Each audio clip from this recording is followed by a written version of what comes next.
अफसोस की बात तो यह है कि जिस तरीके से पॉलिटिक्स ऑफ कन्वीनियंस तमाम राजनीतिक दल जितने भी हैं,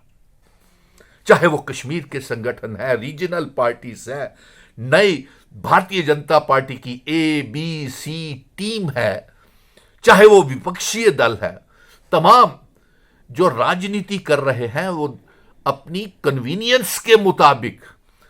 द पॉलिटिक्स ऑफ कन्वीनियंस कर रहे हैं, जिसकी वजह से जम्मू कश्मीर गलत दिशा में जा रहा है।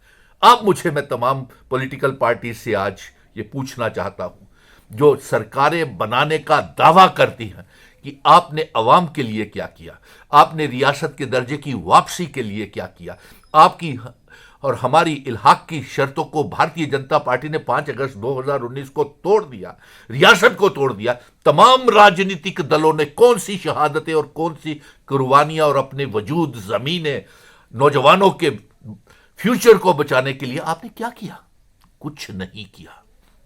और इसके साथ साथ मैं आपके ऊपर यह भी आरोप लगता है कि आप एक मंच के ऊपर नहीं आते हैं।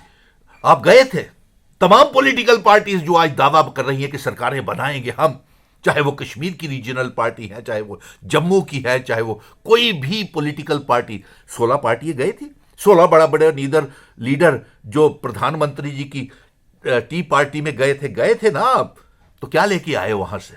आपको सुनवाई हुई? आपको अपनी औकात पता चल जानी चाहिए कि आपकी औकात कुछ नहीं है। इसी वजह से रियासत वापस नहीं मिल रही है।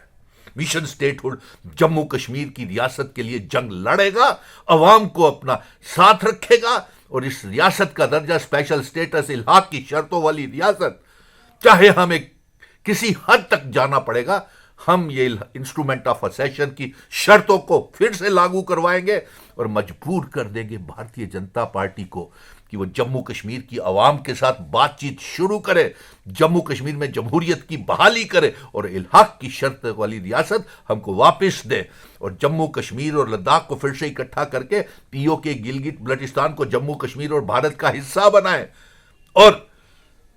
इसके साथ साथ हम ये कहेंगे कि बिना समय गवाए प्रधानमंत्री नरेंद्र मोदी जी और गृह मंत्री अमित शाह जी, आप जम्मू कश्मीर में खून खराबा, शहादतें, टारगेट किलिंग्स और इन तमाम हालात को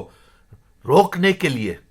लॉ एंड ऑर्डर को सुधारने के लिए जम्मू कश्मीर की आवाम के साथ बातचीत की प्रतिक्रिया और